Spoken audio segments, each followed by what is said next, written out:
స్వర్ణకారుల యొక్క సమస్యల గురించి ఈరోజు రౌండ్ టేబుల్ సమావేశాన్ని ఏర్పాటు చేసినటువంటి గో విశ్వకర్మ ఛానల్ అధినేత కొండూరు నరసింహాచార్య గారికి మరియు ఈ యొక్క సమావేశానికి విచ్చేసినటువంటి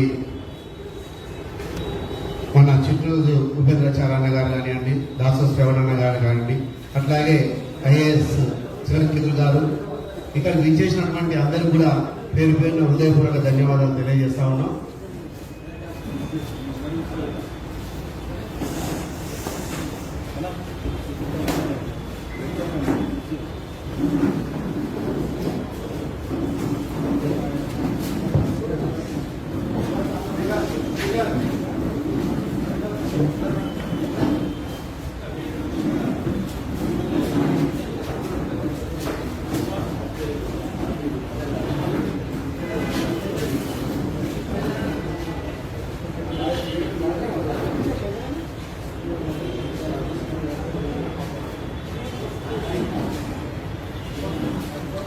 మీరు మాట్లాడండి. అయితే ముఖ్యంగా ఈ యొక్క స్వర్ణకారులు ఈ దొంగ బంగారం కొన్నారన్న నిబంధనతోటి అనేక కేసుల్లో ఇబ్బందులు పాలవుతూ ఉన్నారు. ఈ యొక్క పోలీసు వాళ్ళు దొంగను తీసుకొచ్చి ఆ తులము అర్ధ తులము పావు తులము ఉంటే ఇవాళ రాను కిలోలు అని చెప్పుకుంటా వేధిస్తూ అనేక ఇబ్బందులు పాలు చేస్తూ ఉంటే ఈ యొక్క స్వర్ణకారులు సప్పో చేసి లేకపోతే భార్య పిల్లల మీద ఉన్నాయి తాకట్టు పెట్టి తీసుకొచ్చి అవి కట్టి తర్వాత అనేక ఇబ్బందుల పాలై రోడ్ల పాలవుతున్నటువంటి పరిస్థితులు. ముఖ్యంగా ఈ యొక్క సమస్యని ఎప్పటి నుంచి కాదు, మనం గత 40-50 ఏళ్ళ నుంచి ఎదుర్కొంటూనే ఉన్నాం.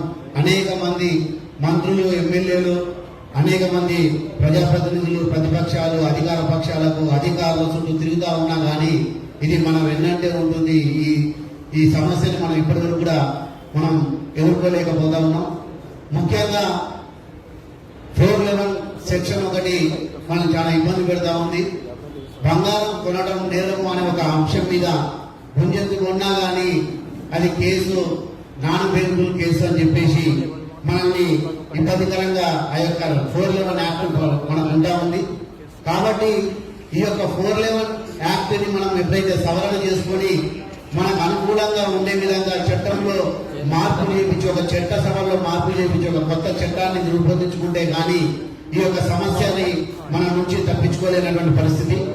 కాబట్టి ఈ యొక్క 411 యాక్ట్ కు సంబంధించి ఇవాళ కొండూరు నరసింహాచార్య గారి యొక్క ప్రెస్ క్లబ్ లో సమావేశం ఏర్పాటు చేయడం, ఇక్కడికి మనకు సంబంధించినటువంటి అడ్వకేట్స్ కానివ్వండి, ఇంకా రిటైర్డ్ జడ్జీలు వాళ్ళందరితో కూడా అన్నగారు ఒక సలహాలు సూచనలు తీసుకుంటూ ఇక ముందు ఏ విధంగా మనం పోరాటం చేయాలి, మన హక్కుల సాధనను ఏ విధంగా సాధించుకోవాలి, ఈ యొక్క 411 యాక్ట్ ని సవరణ చేసి మనందరికీ కూడా స్వర్ణకారులకు ఇన్నేళ్ల నుంచి ఉన్నటువంటి ఈ యొక్క బాధని ఎలా విముక్తి చేయాలన్న అంశం మీద వారు ముందుకు రావడం వారికి హర్షణీయం. వారందరికీ కూడా హృదయపూర్వక ధన్యవాదాలు తెలియజేస్తాము అన్నగారికి.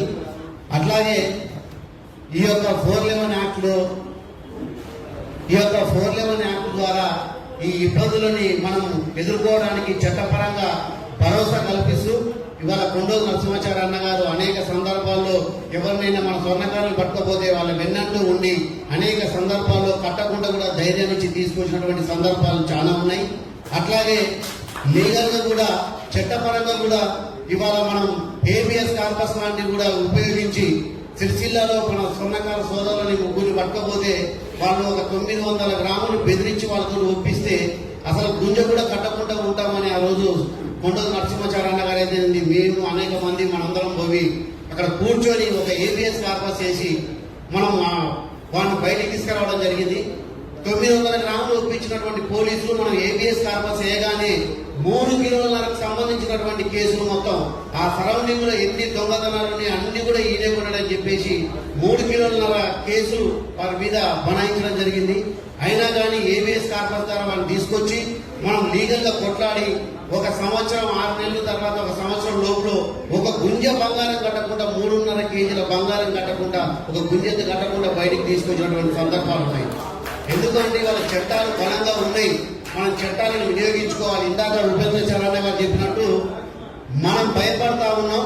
మనం భయపడడం కాకుండా మనతో పాటు మన బంధువులు కూడా, మన బంధుమిత్రులు కూడా ఎవరైనా ఉంటే పోతే పోనీ 1,00,000 2,00,000 బతుకుంటే ఇంకా 10,000 సంపాదించుకుంటాం కానీ ఈ పోలీసులు కొడతారు, వీళ్ళ టార్చర్ను భరించలేము, మనం ఈ కోర్టుల చుట్టూ తిరగలేము, కాబట్టి ఇంకో అంత ఒప్పుకొని కడతామనేసి ఎమ్మటొచ్చినటువంటి వాళ్ళు చాలా మంది చేస్తా ఉన్నారు.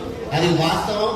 ఎందుకంటే నేను కూడా అనేక కేసులలో పోయి నేను ఎన్నో చెప్పి మన వాళ్ళు ఎక్కడెక్కడ మా చండూరు దగ్గర కానివ్వండి, మాకు సంబంధించిన వాళ్ళని కానివ్వండి, ఎంతో మందిని పట్టుకపోయినా కానీ మనం లీగల్ గా అప్రోచ్ అయ్యి రఘునాథ్ సార్ గారు కూడా advocate, senior advocate Raghunath sir గారితో కూడా మేము ఒక 4-5 కేసులు డీల్ చేయించి గుంజ కట్టకుండా తీసుకొచ్చినాము.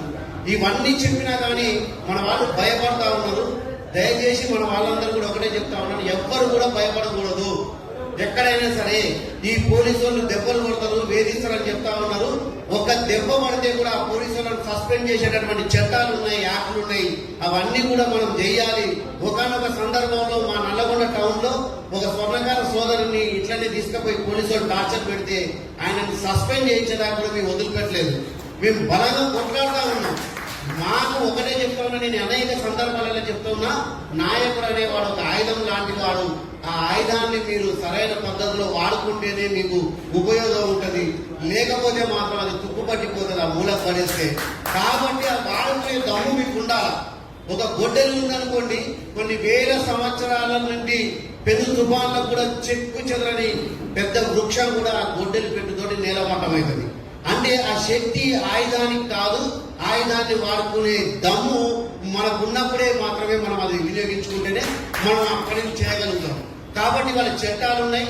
కొండూరు నరసింహతో పాటు మాలాంటి వాళ్ళు అనేక మంది ఉన్నాం. ఈ వేదిక మీద ఉన్న మా రామాచారి గారు కానీ, బాలాచారి కానీ, మన అన్నగారు కుందారం గణేశారి గారు కానీ, కౌల జగన్నాథ్ గారు, ఇంతమంది ఉన్నాం. మీరు అసలు మమ్మల్ని వాడుకోండి. సంఘం ఏం చేస్తుంది, సంఘం ఏం చేయదు, సంఘాన్ని నమ్ముకుంటే వృధా అనుకుంటున్నారు. కానీ ఏం చేస్తున్నారు, ఏం చేయదు అనేది ఒకసారి సంఘం దృష్టికి తీసుకురండి. మమ్మల్ని వాడుకోండి. మేము అందరం ఉన్నాం. మమ్మల్ని వినియోగించుకుంటే మేము మీతో పాటు ఉంటాం. అట్లాగే ఈ చట్టంలో మార్పులు వచ్చేంత వరకు కూడా విడిచిపెట్టే ప్రసక్తే లేదు. కొండూరు నరసింహాచారన్న ఆ రోజు అక్కడ దీక్ష చేసిండు. ఆ తర్వాత కొంతకాలం ఆగినము. తర్వాత ఇప్పటికి కూడా చెప్తా ఉన్నాం, మళ్ళీ మొదలు పెట్టి మనం అందరం ముందుకు పోవాలి. గత 10 సంవత్సరాల్లో ఏం సాధించలేకపోయినాం. కనీసం ఇప్పుడు కూడా ఒక 2 సంవత్సరాలు కావస్తుంది, ఈ ప్రభుత్వం కూడా పట్టించుకుంటలేదు. కాబట్టి మనం ఈ మంత్రుల చుట్టూ, ఈ ఎమ్మెల్యేల చుట్టూ వినతి పత్రాలు ఇచ్చుకుంటా, ఇంకేదో షోయింగ్ చేసుకుంటా వాట్సాప్ లో ఉంటే కాదు. రోడ్ల మీదకి అడుగులేసిన నాడే మనం ఏదైనా సాధించుకుంటాం. అడుగుకుంటే వచ్చేవి కాదు మన హక్కులు. పోరాడి కొట్లాడి సాధించుకునే ఈ హక్కులు అయితే కానీ అడుగు తింటే వచ్చేవి కాదు. మరి ఇంకోటి కూడా ఏంటంటే, ఇవాళ వెల్ఫేర్ బోర్డు, కార్పొరేషన్ల గురించి కూడా మనం కొట్లాడుతూ ఉన్నాం. ఏది ఏమైనా సరే ఇవాళ గవర్నమెంట్ ఒకటే అడగదలుచుకున్నాం, మాకు ఉచితాలు వద్దు. మాకు ప్రభుత్వం పావుల వడ్డీ రుణాలు కానివ్వండి, ఏదైనా సరే అప్పు మాత్రం ఇవ్వండి, మేము మితితో సహా తీర్చుకుంటాము. మాకు ఉచితాలు ఏం అవసరం లేదు. ఈ ప్రభుత్వంలో ఎక్కడ కూడా డబ్బులు లేవు. ఈ ప్రభుత్వం అన్ని చోట్ల చెప్తా ఉన్నది అంత ఆర్థిక సంక్షోభంలో ఉన్నాము, మేము అప్పులు అడిగే పరిస్థితి లేదు, మమ్మల్ని బయటికి వెళ్ళి చూస్తే మమ్మల్ని దొంగలాగా చూస్తున్న ఈ ప్రభుత్వాలను నాయకులు చెప్తున్నప్పుడు ఇప్పుడు మనం కార్పొరేషన్ లో వెల్ఫేర్ బోర్డులకు కొట్లాడాల్సింది. ఇవాళ ఆర్థిక నేరాలకు పాల్పడుతూ పెద్ద మనుషులు చెలామణి కొన్ని వేల కోట్ల రూపాయలు బ్యాంకు రుణాలు తీసుకొని ఆర్థిక నేరాలకు పాల్పడుతున్నటువంటి వాళ్ళకు మాత్రమే ఈ ప్రభుత్వాలు రుణాలు ఇస్తున్నాయి. మరి మాకెందుకు ఇవ్వరు అనే అంశం మీద మనం కొట్లాడి, మనకు కూడా ఇవాళ ఏ వృత్తి చేయాలన్నా కానీ లక్షల్లో పెట్టుబడులు పెట్టాల్సినటువంటి అవసరం ఉంది. అట్లాగే కాబట్టి మనకు ఈ ప్రతి ఒక్క బ్యాంకు నుంచి ప్రతి స్వర్ణకారునికే కానీ ఈ విశ్వబ్రహ్మణుల ఏ వృత్తిదారులకైనా కనీసం ఒక 10 లక్షలు, మినిమం 10 లక్షలకు పైగానే మనకు అప్పు ఇవ్వనున్నాం. పావలాకు కానివ్వండి, ఇంకేదైనా కానివ్వండి, ఆ అప్పు ద్వారా ఇస్తే మీరు తీర్చుకుంటాం. కాబట్టి మాకు ఆ పావలా వడ్డీ రుణాలు ఇచ్చే విధంగా మనం కృషి చేయాలి. అట్లాగే